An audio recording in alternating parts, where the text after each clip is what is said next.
Don't let your isolation be your downfall. Your isolation period is a blessing.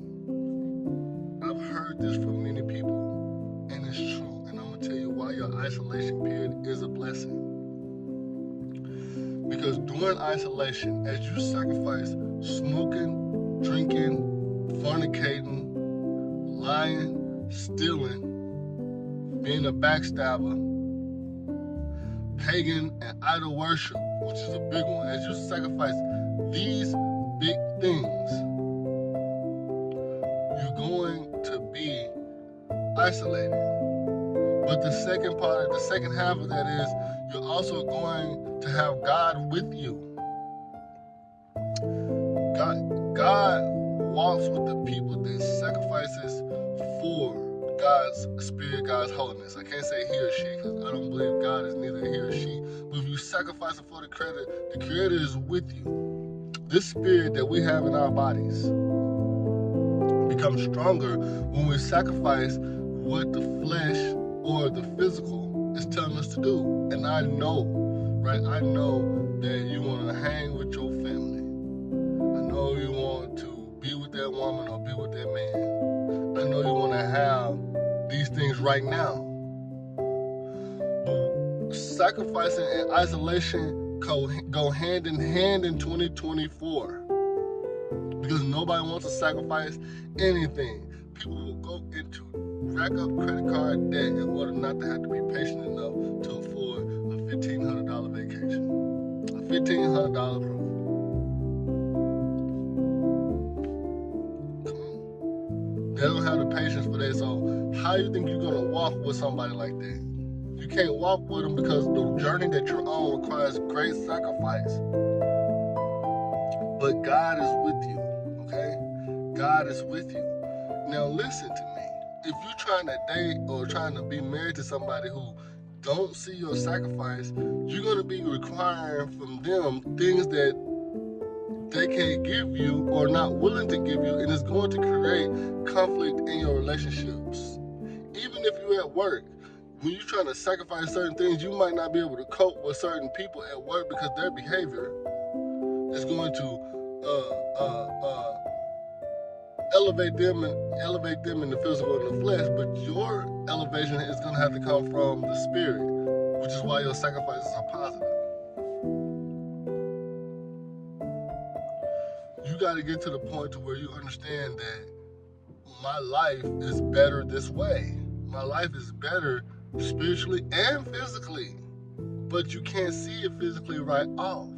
But if you really think about how long you have been sacrificing, my people who have 1 month, 2 months, 3 months, 1 year, 5 years, however long it's been going. If you really think about it, every time you ask the Creator, the universe, God, every time you ask God for something, it comes in a greater fashion. 2 and 3 times better than what you asked for. But you had to go a different journey to get it besides lying, stealing.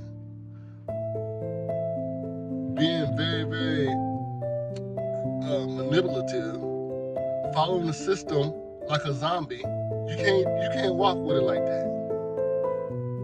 And you can't walk with people like that. But think about it. I asked God for this. I went through a trial. And by the time I got to the end of the trial, I gained something 2 or 3 times better than what I asked for, and it never fails. Never. It never fails.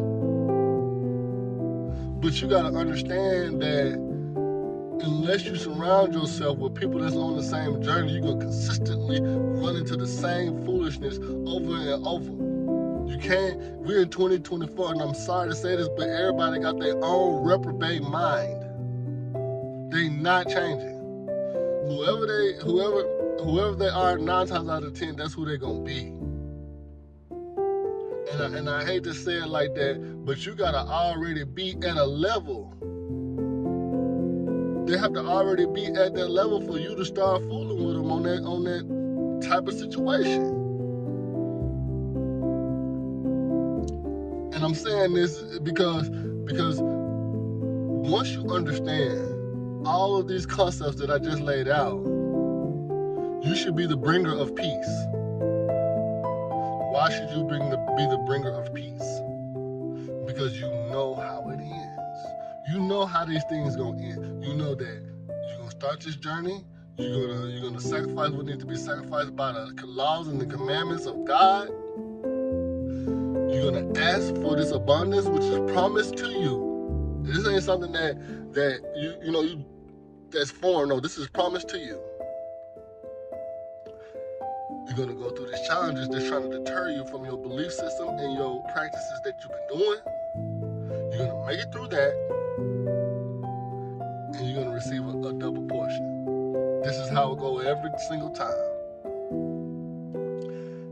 And the thing that a lot of people who are walking this isolation journey have a hard time with is not being able to cope or not being able to bond with their mom for this long, not being able to bond with their pops, not being able to bond with their wife or their husband, not being able to bond with the kids for the moment. And it's not that you're wrong, but you just misunderstood because they're not able to see it the way that you're able to see it. But if you're if you're in your early 20s and it's time for you it's time for anybody to wake up. But what I'm saying is, don't fold. Do not participate in paganism. Do not go back to your old ways because you're tired of being alone. Don't go back to being there because I know this is gonna work. I know if I go back and start acting the same way that I used to act and having the same mentality that I used to have, it's gonna work. But you know it's placebo, you know it's not gonna last. Have faith.